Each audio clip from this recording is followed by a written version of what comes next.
Names and faces who have joined us. Thank you, everybody. Hey, Mazen, John, Hussein, Amal. Great to see you all. Shall we make a Yeah, start, Zahid? perfect. So welcome again, everyone. I'm Zohaib from Navigate Saudi.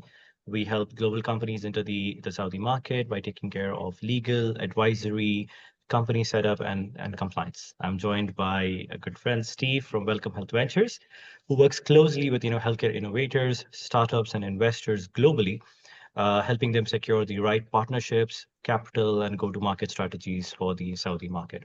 So, Steve, a quick hello to everyone.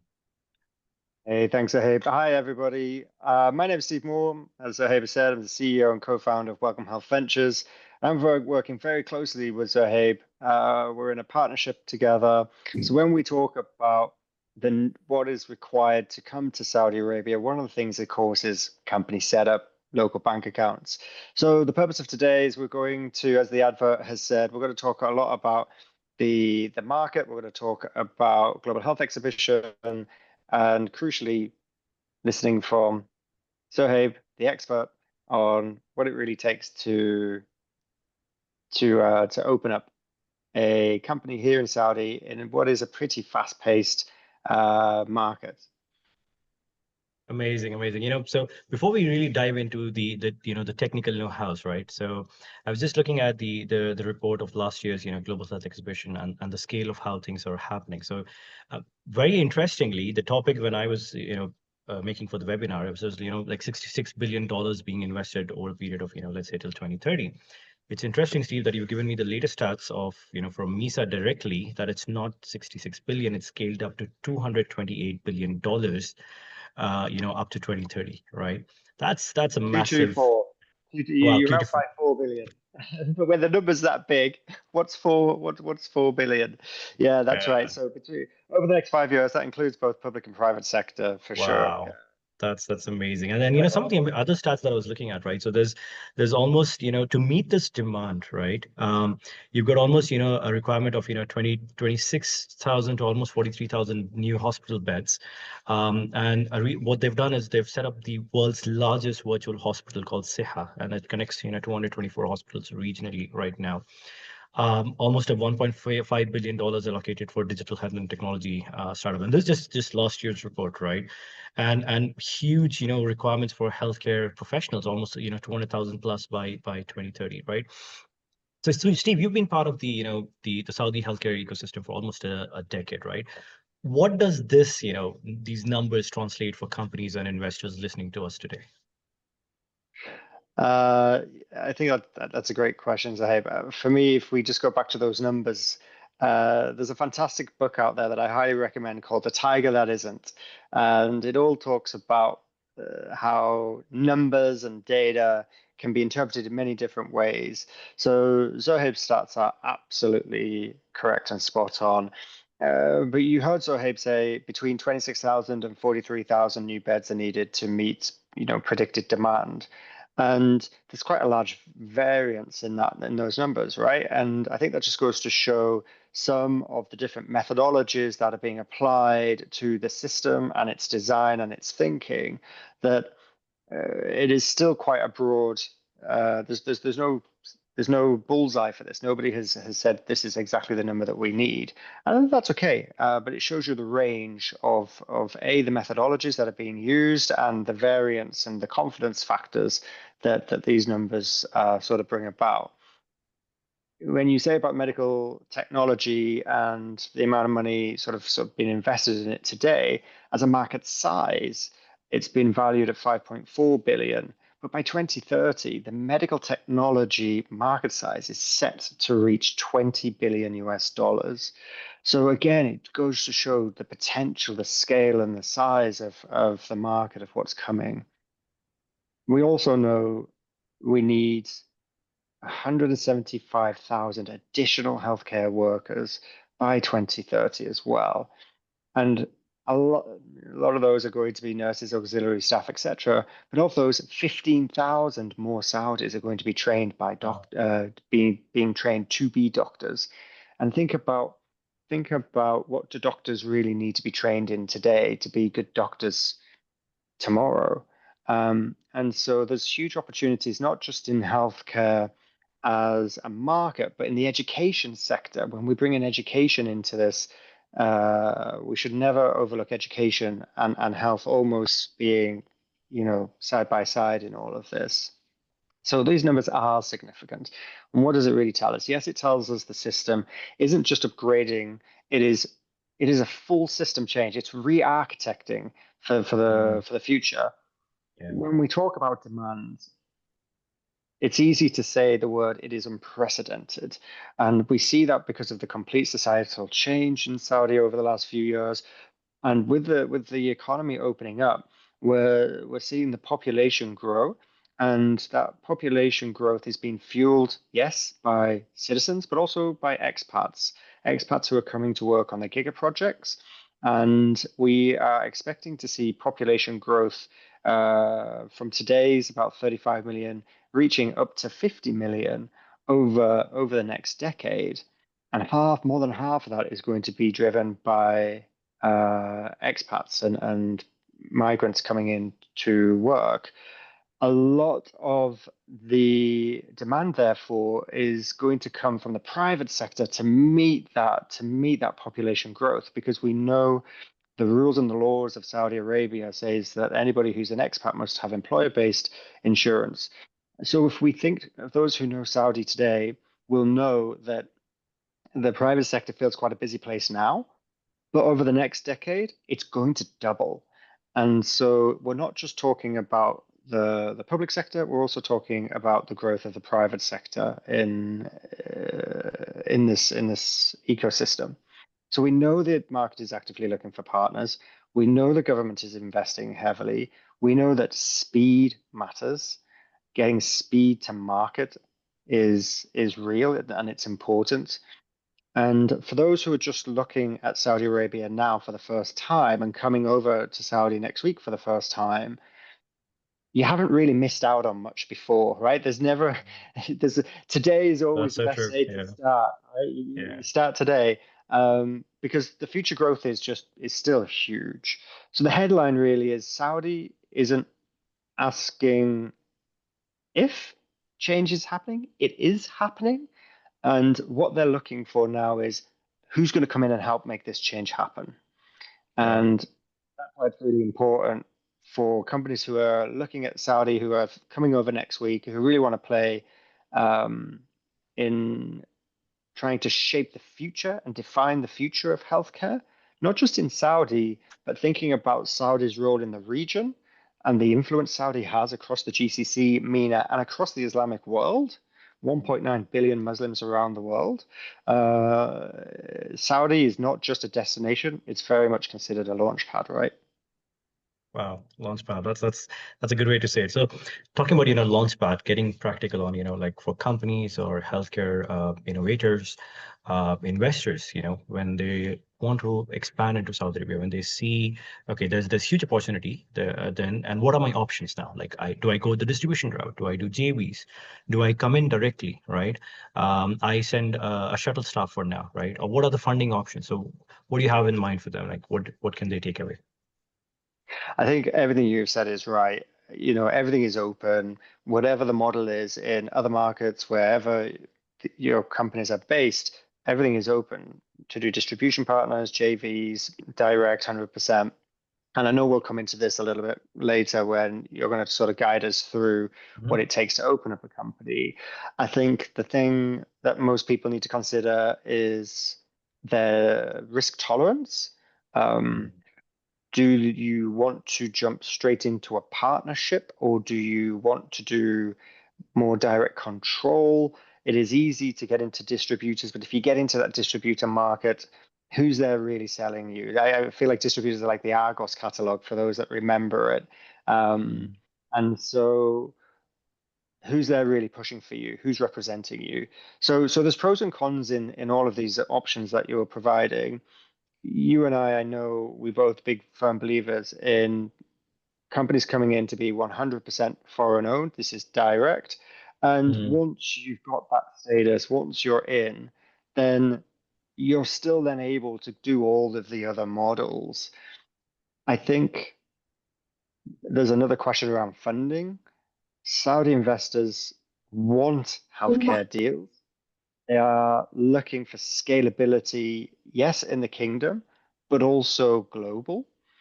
Yeah. The biggest pitfalls tends to be trying to do all of this from abroad. And if you want to win here, you really need a presence. You really need those relationships. You really need to be on the ground. And I know that's why you and I have set up Welcome Health Ventures and Navigate Saudi, so we can Sure. represent companies, represent CEOs Mhm. in the kingdom. We've got good staff here, good people, and so companies who are looking at Saudi don't always need to be here because you and I and our teams can represent them on the Perfect. ground. Yeah. Yeah. And something that's very interesting when people think about Saudi Arabia, it's like, yes, Saudi Arabia is open for business, but at the same time, it's very important to understand the relationships that, takes those businesses forward, right? And there's so much about, being part of the culture itself, right? Being part of, what Saudi Arabia is and what it wants to become, right? So relationships comes first, right? And it does take a time. So that's where, when you said that virtually it's very difficult to do it. You need to be on the ground. You need to, get your hands and feet on the ground. And then, so, for companies, wanting to understand that, okay, how important is localization, right? Like, what do I do? How do I, do I hire local Saudi staff? Do I change my content, right? How do they balance that? Because it's a unique market, right? And Arabic, is predominant, really important. There's a local, by the way, for those of you who are new, there's a whole localization score that companies get based on the number of Saudi staff you have, based on the training materials or the training that you're doing, based on. And by the way, these localization scores allows you to bid on multiple government projects, helps you to get better pricing from them, and the ministries or the private sector is mandated to buy from companies that have a high local score. So talk about a little bit more on the localization part, Steve. Yeah, love what you've just said and totally agree. I'm looking at the people who have joined us on the call, Zahab, and I know this is a bit of a chat between you and I, and we're exploring things, but there's a lot of people who know the kingdom just as well as you and I who have joined the call. So really want to encourage those who know the kingdom well to jump into the comments section and write about your experiences. What advice do you have as we're sort of going through this and sort of open this up so we all kind of learn together as a group? Localization is very important. Just because we know something works abroad, outside, does not necessarily mean it's going to work well inside. Yeah. Saudi is unique. Um, and whether we're talking about technology or services, whether it's consultancy, agency based, even if you are an individual looking to get a job out here in the Middle East, it's just very different. And that it's not better or worse, it's just different, right?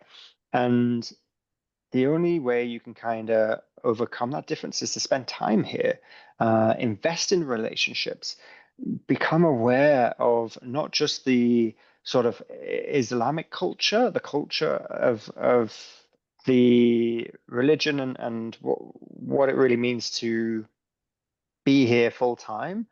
I think it's also about the culture of how to do business in Saudi Arabia that transcends what we would say around, religion and so on. It's just the way that things are being done around here.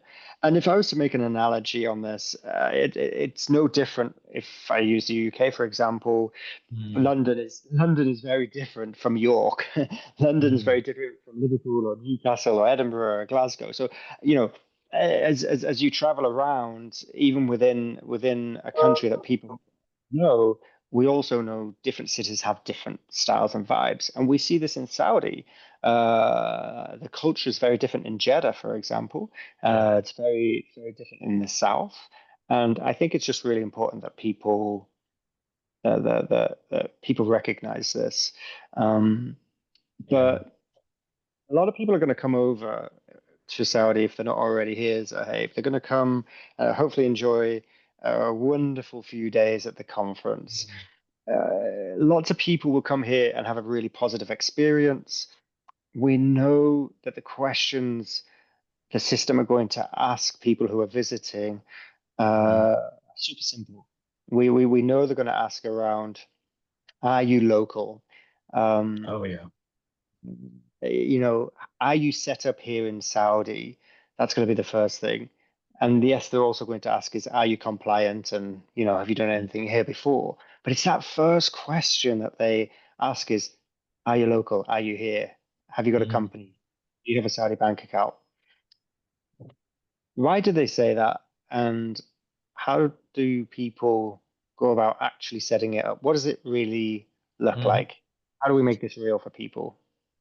Perfect. Yeah, I think that's the question that it's so important for others, everyone joining us to understand is, Saudi really wants people to show their commitment, right? Yes, there are huge opportunities. Yes, there are huge funding and investments going on, but at the same time, they're looking for partners for, for long-term growth, right? For on both sides, right? And that's where, making sure that, you're committed, you're fully, aligned with what they want. So now, I mean, the good thing is, because I mean, it's such a diverse, ecosystem. For people who are coming in from the Europe, from the UK, they'll be very familiar. So just how, for example, you have companies housed in the UK, you've got Ministry of Investment Saudi Arabia, where you go and get your first license, right? So that's the first step that you do, of course, before planning on your, structuring, whether it's a JV, whether it's 100%, ownership company. But then, I just wanted to bring the, connections between, how it's in the UK and Saudi. And then you've got HMRC in the UK for the tax authority. You've got ZATCA in Saudi Arabia, right? You've got HRST, Ministry of Labor, to support, hiring of Saudis, localization, and amazing support programs, by the way, for companies coming in. When you have to hire Saudi staff, and you hire a young graduate or you hire some trainees, you hire someone who doesn't have a job, right? HRST, to almost, sometimes 30 to 50% sponsors their salary. And, so they're making it easy, not just on getting the Saudis hired, but even for employers in facilitating, or subsidizing their expenses, right? So the process is very structured, right? The first thing is to choosing your legal structure, whether you would like to come in as a JV agreement, whether you would like to come in as a 100% foreign-owned company, right? And then once that has happened, then the next step is choosing the right activities for your business. You could be a healthcare tech company. You could be a manufacturer, right? So there are certain international ISIC codes that you need to select, right? Once that happens, then the process is, registering your commercial registration, your company articles, right? Registering some healthcare licenses. So there could be SFDA, there could be municipality license, depending on what activity that you're doing, right? So making sure that you're compliant on all these licenses. And by the way, for companies, let's say, who have some services, products, you could start your SFDA registrations even before you actually start your company setup, so things could happen in parallel. And then once all of this is set up, the final step obviously is to, opening your bank account, hiring your Saudi team or your core team, bringing in your, team from outside. The process is really simplified. If everything is done right, realistically, right, if all the documents are in place, and that's where, we support and guide on how to make sure that, you don't, submit wrong documents. Uh, Give or take, it could take 6 to 8 weeks, right? If everything is in order, right? Sometimes, obviously, if systems are being updated, if your documents are missing, it could probably prolong 2 to 3 weeks more. But in general, Saudi Arabia with Ministry of Investment coming up with new programs, they've made it very simple for investors to really just jump in and, get onto the action. Right. Um, and then, something that a very common question that we receive is like, okay, can I own 100% of my business in Saudi Arabia? Do I need a Saudi partner, right? What's the percentage share? What activities can I do, right? So, Steve, I think you wanted to talk something more on this. Yeah, I agree. It's almost like the biggest myth, right? It's this idea of control and the idea of do I come in, do I need to come over there? Do I need to partner? What does that look like? Do I pick the right owner? And I really like what Amal and Amit have written in the chat function where we talk about uh, the importance of keeping your network warm, selecting the right people, making sure that you are transparent. I would say authentic. I think in healthcare, I think the vast majority of people who work in this sector are authentic. We care about human health. We care about improving human health, almost as an altruistic desire. And so when companies are coming into Saudi, more often than not, the leadership team, they've created the product, they are delivering the services. They're very passionate about what they have created and they want to enter and scale new markets. So knowing that you can come over as a 100% ownership model in Saudi Arabia, I think is great. And we've seen how the government over the last few years have reduced those barriers of entry. Um, but I still feel the value here is very much around literally navigating Saudi, right? Just Yeah. because the system have reduced those barriers, because companies are often coming over here for the first time, don't really know the landscape, offering that sort of hand-holding assurance is as a service is incredibly valuable. Um, I think if I was a CEO and I want to set up in Saudi Arabia, you don't really want to be surprised by an email that comes into your inbox that says you've got a big fine from the Saudi tax authorities because you forgot to register something or you forgot to renew something, right? And this is no different to the UK. If I again use the UK as an analogy, you have accountants, you have bookkeepers, you've got the lawyers, and that's Yeah. kind of what you and your team offer almost in one-stop shop. You're a Saudi version of compliance, and I think that's really important what you've built in providing assurance for CEOs and for boards and for leadership teams. Um, what else would you say, Sahib, that companies should be aware of early on as they look to move into Saudi? I'm really curious what your reflections are on this. Sure, sure. Well, while you were just talking, I was just looking at some of the amazing points that are given on the chat by Amal, by John. Thank you so much, John, for introducing me to Steve, by the way. So if I remember correctly, so Yeah, John was the one who introduced us. That was amazing for the partnership that we've built, right? And feel free to put in your questions on the chat box. We'll reach out to all of you towards the end. Now, compliance is something that a lot of people are afraid of when it comes to Saudi companies and or how does it happen. But it's really just knowing them and making sure that the right filings happen at the right time. I remember, when I was one of the reason why we first, set up Navigate Saudi was because when I was setting my own company and I was just navigating through the whole thing. I remember getting soon after we set up, I remember getting a penalty from the tax authorities, right? Just out of the blue, you've been fined like 10K or I think 20K, right? And it was just because there was a small error in selecting the date of the filing, right? Um, and that's where we realized that, okay, I was born and raised in Riyadh here. I've got some amazing Saudi friends who've guided me in the whole process. And if I'm facing this, imagine someone coming in from outside for the first time, not knowing about the compliances and the challenges that they can go through. So that's where, we make sure that, we've structured the compliance. It's very simple. Once you set up the company, have the right talent hired, have the minimum Saudi, Saudization, which is called Netiqat percentage, right? Train the young Saudis and the staff that you're hiring. That's one. Second, making sure about all the local norms, right? The privacy norms, the data norms, right? That's a big one in the healthcare sector, right? Then you've got the payroll compliance. So Saudi Arabia has set up something called as Mudad, which is the national payroll system through which everyone in Saudi Arabia, every employee or the owner or the GM gets paid through that, right? So that's mandatory. No questions asked. It has to happen from there. And this is done to kind of secure the employment of the staff, whether it's local or foreigners, to making sure that employers pay them on time, right? So it works both ways. Then you've got the tax compliance. So if you're sending money out of Saudi Arabia for, let's say, your vendors, your suppliers, right? So there's a 5% withholding tax that needs to be paid, within 30 days of that transaction, right? If not, there's a penalty every day that happens from the tax authority. And then finally, getting your financials audited, right? Which is a big thing. It's mandatory for any foreign company. You need to have your financials audited by an external auditor. plenty in the region, and filing for corporate tax. Now, corporate tax is 20% of your net profits. Right. Obviously, there's a couple of structures different for service companies, for manufacturing companies. Manufacturing companies have an upper hand. If you're doing something as made in Saudi, right, so you get a lot of exemptions on import, export, tax duty, and a lot of other things, that come in. So it's pretty much very much. I mean, it's very much how any global company would operate, making sure they're compliant with the local norms, making sure they are financially compliant, doing filing the taxes on time. Right. That's more about it. Right.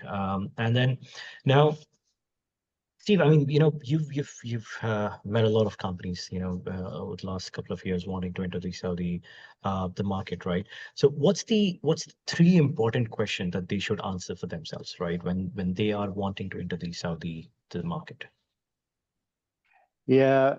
Before I get into that, thanks, Sahib. I think the withholding tax is just worth Mm, highlighting something here. So yeah.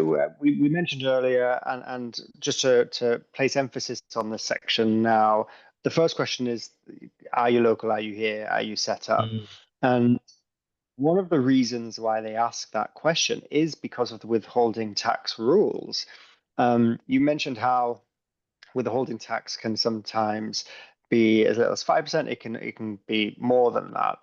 It is not often the amount itself mm, which is an issue. Oh. It is the bureaucracy that sits behind withholding tax. So we see, mm, certainly probably more so in the public sector rather than the private sector, but it does exist in the private sector. If you're an international company and you are not registered in the kingdom and you have no real way of invoicing locally, mm, that decision then all of a sudden becomes a board decision yeah. because of the withholding tax rules. If you are locally set up and you can invoice locally, that decision making on contracts tends not to be at board level, tends to come down to a slightly, executive or even lower level decision making RACI matrix. So the little investment that it takes to actually open up an office, and even if it's a virtual office, it will open up 10x more conversations and doors for you. And that's why it's really important to have a robust answer to the question when you're inevitably asked, are you here?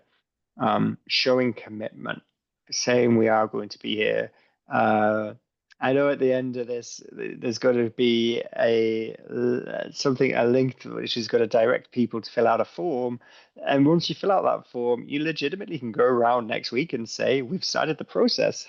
if you've shared your That's true. details, if you've That's shared your true. details with Zohaven I, you can say, yeah, we've started our process. We're investigating, we're looking at it. The other two questions, as we mentioned a little bit, is about um, have you have you been here before? Are you tried and tested? It's about that localization. It's it's going to really focus on proof of concepts on pilots.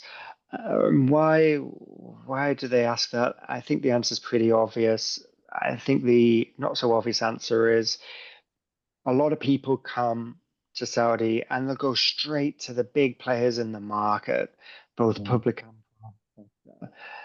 It is about the integration into their existing infrastructure. They don't want to have the pain and the hassle of having to localize and integrate your solution into their mm, existing. So it is often, as a way to navigate your way into the market, it is often better to come in, do a pilot, do a proof of concept, not necessarily with the big players in the market, but perhaps a level below, or sort of at a even at a level lower below that. I'm a big football fan. I love Manchester United. I know yeah. it's very well right now. So we're talking about Premier League, Championship, and sort of the lower divisions. And I think there's something about being able to come in and sort of fail quickly, fail and learn Yeah. quickly. And then once you've got your proof of concept, once you've got your pilot, then kind of go to the bigger players in the market. But that, I Mm, don't discourage anyone from talking to the major players. Just don't be surprised that you might be big and interesting outside the kingdom, but there's often a nervousness because of the integration to infrastructure challenge. So definitely talk about that when you, as companies, are talking to the senior players in the market. And I think that covers off the three. So it's very much around company setup, very much about localization, very much around piloting and proof of concepts. Um, we've talked a lot about the market. So I'm thinking now around Global Health Exhibition, like itself. Hmm. It's next week. We're only a few days out. Some people will already be here. Some people will be listening to us and having their AirPods in or headphones on and running around packing what they need to pack. Maybe even heading to the airport. What's your advice on people coming over? I guess I suppose for those who have never been to Saudi, but maybe even some veterans too. What's your advice on how to make the most out of Global Health Exhibition? Yeah, that's very interesting that you said, because we've just built a guide for everyone joining us that actually details everything from logistics to networking to culture, so business trips. And I think Fatma has just posted it on the group, right? But just to add to what you were talking about, Steve, is something that a lot of people would realize that because Saudi is so open in welcoming innovation in the country, welcoming people with ideas in the country, you might hear a lot of yes, very few no's, right? Right. But that is good, no doubt about that. A lot of people get excited, but then just take a very long-term view when it comes to Saudi Arabia, right? Because they're very shy in saying no to you, even though it's a soft no. But yeah, let's have gawa, let's meet at the majlis, let's meet for for dinner, right? It's all about building relations at the end of the day. It's all about that, a soft no now, even though it's a yes, could later on, turn into a positive. So have you had any experiences with that? Of, Yeah, we call this the Saudi no for yeah, for people who are not Saudi and outside the region. We call this the Saudi no, and I'm smiling here because I can see with John being on the call. John and I used to work together, a health holding company for many years, and I don't know if it was you, John, who put this poster up or it was somebody else, but there was a poster in one of the leaders' offices that simply said, if it's not a hard yes, then it's an easy no. So even though you might hear the words yes, if you don't hear the words yes, but you don't hear the words no, it kind of means no, right? mm, Um, and I think that's something which is unique and beautiful about Saudi Arabia. They as a culture, as people, I honestly don't think there's a nicer group of people. People are humble. yeah, People want to get on and do good work, and people understand the stereotypical view of Saudi. Uh, Vision 2030 has brought everybody together. There's a huge optimism and drive. We're literally talking about nation building here, yeah, and there's such a positive attitude from the whole population to make this work, and coupled with what I can only describe as traditional Arabic hospitality, which is just unbelievable. And being aware of soft nose and just knowing when to push and knowing when not to push only comes with time, only comes with experience. And that's again something that you and I and our teams can absolutely help out on. mm, We have a concierge service, for example, so that when you are talking to system leaders, when you're going around and talking to potential buyers, we're able to support you with that and facilitate those conversations. We've got Saudi nationals who work for us and you yourself, Sahib, and they're there to help guide and navigate some of these issues and avoiding some faux pas, I would say. I just end on this point of the document that we've produced. In the comment section, there's a link to the Google Drive there. We've produced a specific, be global health exhibition ready document. It includes cultural logistics. It talks about some common Arabic phrases, for example. It'll tell you the prayer times so you're aware of when to make arrangements for meetings and when not. Um, Zohaib, anything else to add from your side? Yeah, so before we get into the Q&A, something that so I'm sure people coming in for GHE or even listening to us, there's definitely an interest in the Saudi market, right? So just if you could just give summarize on as Welcome Health Ventures, right? What can you support them even before they come to Saudi Arabia, right? In terms of connections, building the network, opening some doors. So just give a brief, on what Welcome Health Ventures can support them on. That'll be nice for I, everyone. I, yeah, we've spent all the time trying to make sure everybody understands and has a good time. We've not done a very good job at promoting ourselves on this one, Yeah, have I we? mean, just wanted to Um, keep it natural, right? But then this would help, yeah. yeah, Yeah. that does sort of help. So yeah, what can we do and how can we help? We very much work with teams to help with market entry strategies, stakeholder engagement. So, for example, there's more than 200 stakeholders in the healthcare ecosystem in Saudi Arabia. Uh, who do you need to partner with? Who do you need to have positive relationships? Who's going to make it happen? Who's going to let it happen? Who's going to buy? Um, who's short term? Who's long term? So we can help people navigate that. And when I say 200 entities, that is not including the not for profit sector. The not for profit sector in Saudi Arabia, I highly recommend people look at. There's well over 1,000 entities listed in the not for profit sector. And that's a wonderful way to support. It is fair to say, more often than not, pretty well financed as a sector because it comes from donations and states and so on and so on, and that can be a fruitful place to look. What else do we do? We work with you. So Thank you. anybody who's looking at company setup, Zohaib and I very much one team, and we support one another to do it. So Zohaib, as you've gathered, everybody kind of does all that real deep transactional work to make it happen. Yes, we do introductions.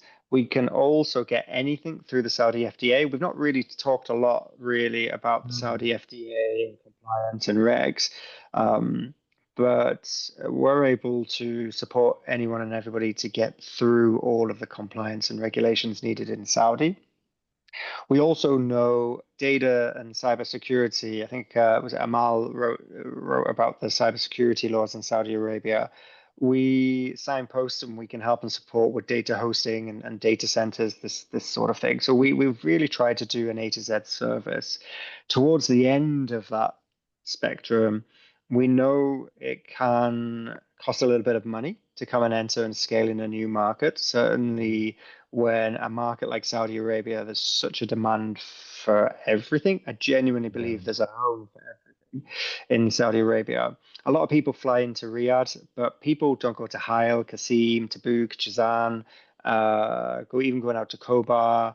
There's so many places. Again, to use the UK, it's a bit like everybody goes to London, nobody travels to Manchester, nobody travels to Yeah. Cornwall, right? It's just the same.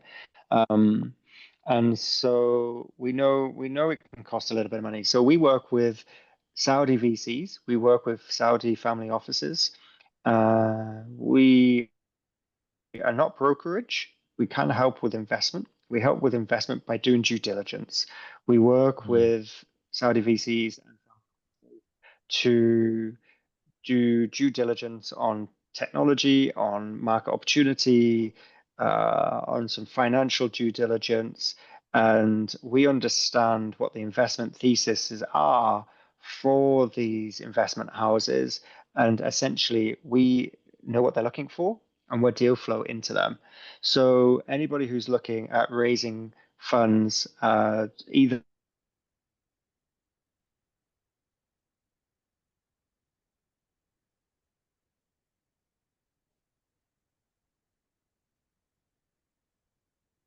I think we've lost Steve. Steve, are you there?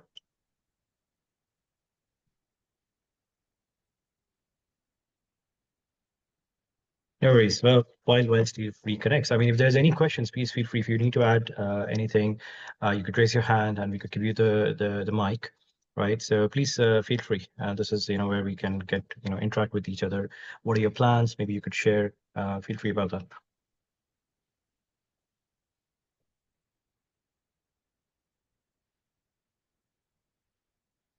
Okay, I think Steve has disconnected, but that's fine. So please feel free to share anything if you have any questions. Okay, so Julian asks, for a company considering expansion into the Middle East, how do you suggest to make the most out of the conference like GHP or WHX?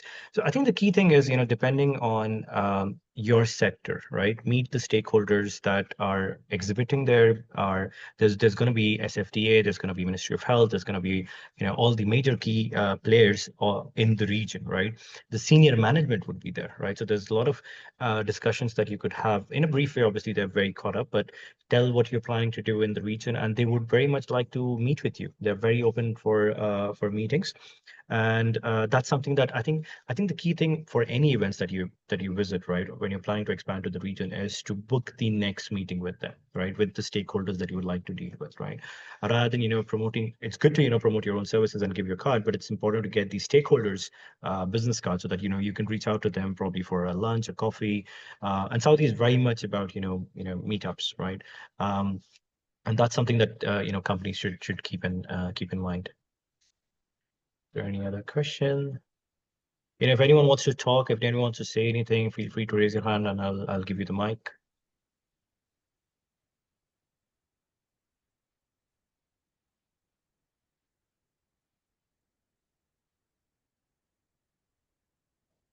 By the way, John has put in the comment, right? So anyone coming for a global health exhibition could email Minna Salama from the FCDO government of UK, the senior trade advisor for healthcare based in Riyadh, for an invite to evening business networking reception at the British Embassy on Sunday, 26th of October, right?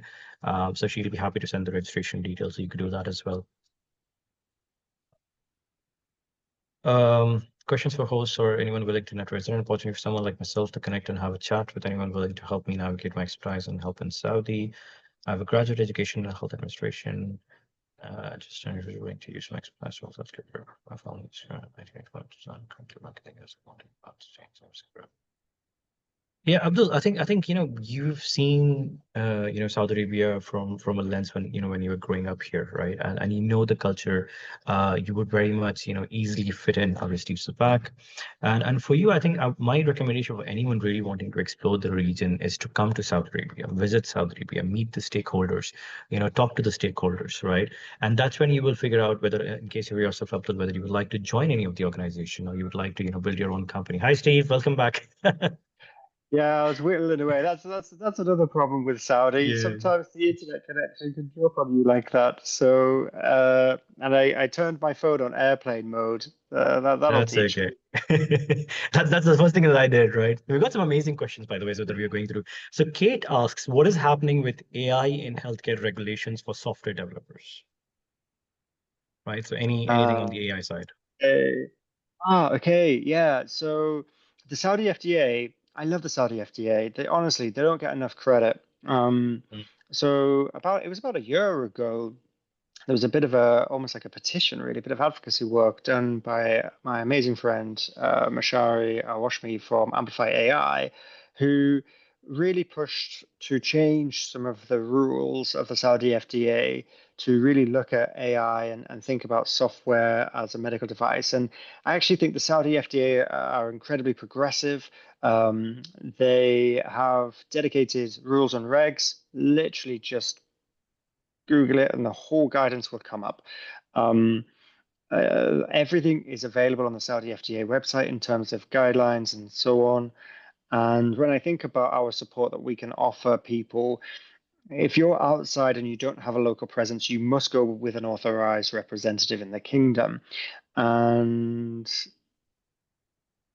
we can help and support by making sure that your files are as good as they can be going into your Saudi FDA application.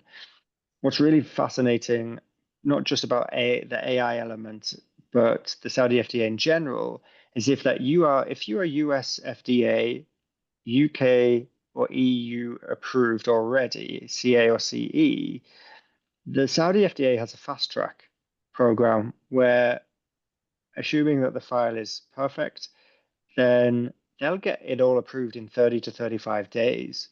It's Wow.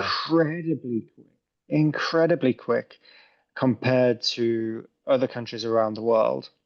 If I take Egypt, for example, I think it can take anywhere between 6 to 9 months. Um, a Hmm. lot of a lot of a lot of companies don't, sorry, a lot of countries don't have fast tracks, but Saudi does. So, yeah. The other thing with AI and with regs, there's quite a few accelerators, incubators, and accelerators. It feels to me like there's one always starting every other day now. I keep getting asked to That's be interesting. getting asked, get invited to be coaches and mentors and all sorts for these sort of accelerator programs and startups, and it's a wonderful scene. Um, Look at the universities, look at what's going on there and their incubator and accelerator programs too, especially when it comes to AI.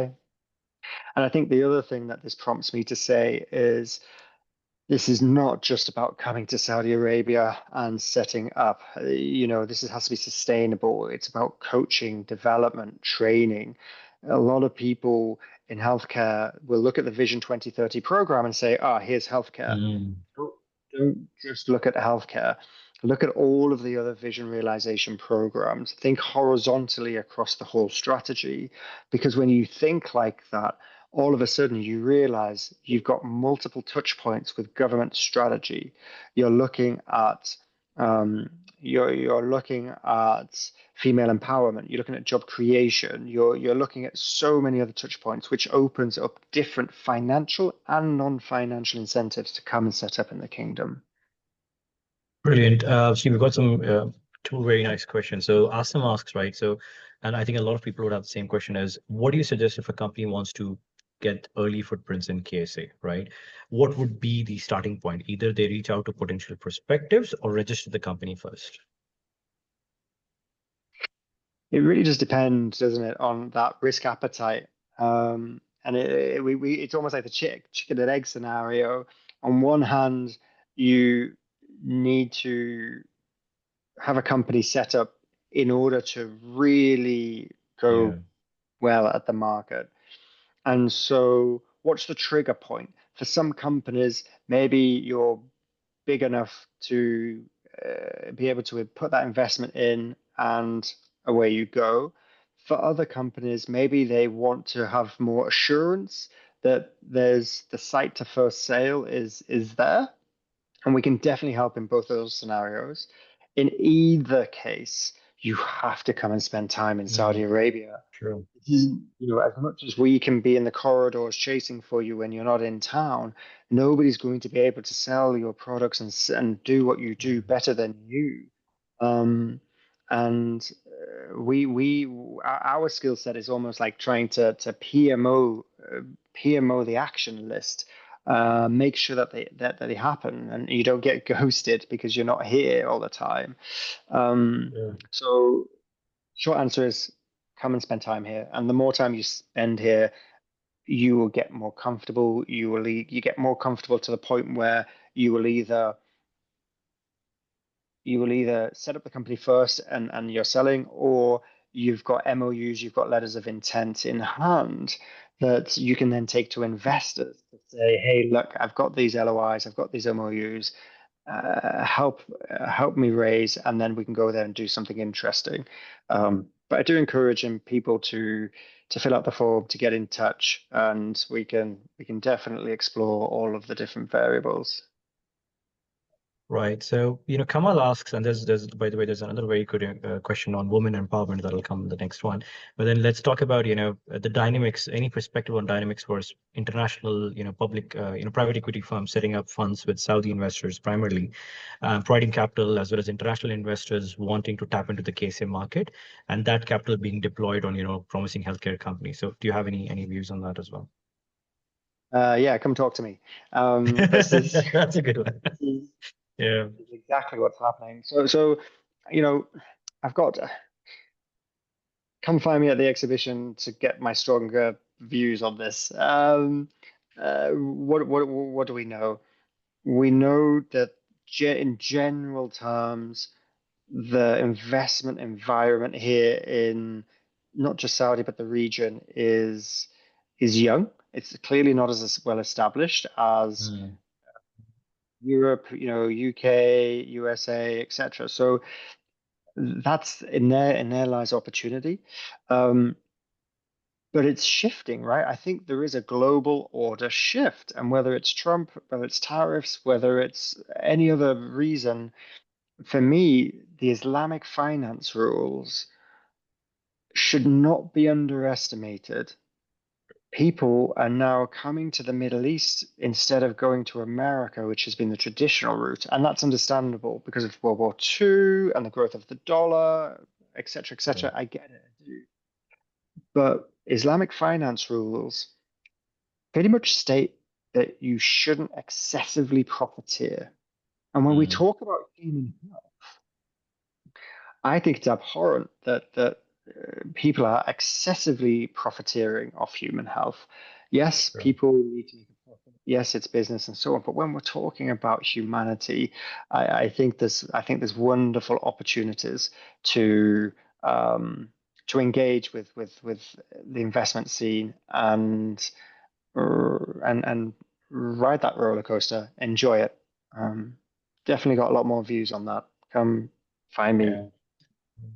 at about So, that. we will take the last question from Laurel. She asks that, do you have any experience with changes or projects that have been successful about, through the women empowerment initiatives happening in Saudi Arabia?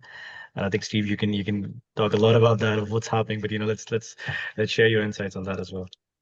There's so much happening on that. Yeah, um, I don't know what people's experiences are, but for me, this is probably the biggest success story of Saudi Arabia over the last 5 years, 5, 10 years. Sure. Um, they've already reached their women's target of the number of and percentage of women in the workplace, for example, by 2030. It's already, I think, in 30%. Um, we're seeing huge opportunities, a huge drive, a huge focus. When we talk about practical examples, I'm actually going to talk about my place of work where I was before I created Welcome Health Ventures at Maximus. Maximus, they've been in Saudi Arabia for well over a decade, and they pretty much ran all the job centers and the skill centers for across the whole of Saudi Arabia to educate, train predominantly females on what does it really mean to work, right? And I know it sounds really almost silly to us, but turning up to work on time, not going for 2 hour lunch breaks because your aunt is in town, um, Sure. all of these cultural shifts. And what we've seen, what I've personally seen, I mean, I've recruited hundreds of Saudis into positions in my years in Saudi. I would say on easily recruited two 2 to 1 women over guys into roles because the meritocracy of it, women want it, they prepare for it. We're seeing a remarkable story that is definitely being undertold in Saudi Arabia in this sector. And I, for one, am absolutely an ally. Appreciate I'm a white guy from Northern Cumbria in England, and here I am in Saudi Arabia, but I'm absolutely an ally and champion of this cause. We've just recently created a women's health division within Welcome Health Ventures. We are looking at creating the biggest women's health conference in Saudi Arabia in late spring next year. So people check out the website. There's an expression of interest form on there. We're really passionately going after this. Amazing, amazing. Thank you everyone for your time and really appreciate, the time that you've given us. Steve, thank you for sharing all the insights, and would love to see everyone at Global Health Exhibition. You can find me and Steve all 3 days, I believe. Yeah. Over there. Yeah, Yeah, we'll be there. wear some comfortable shoes. There's Yeah, that's there's true. a lot Yeah, of get walk. get get get comfortable shoes, everyone, by the way. It's a very big expo. Yeah. Yeah. Great. Thanks very much, everybody. Thanks, Ahab.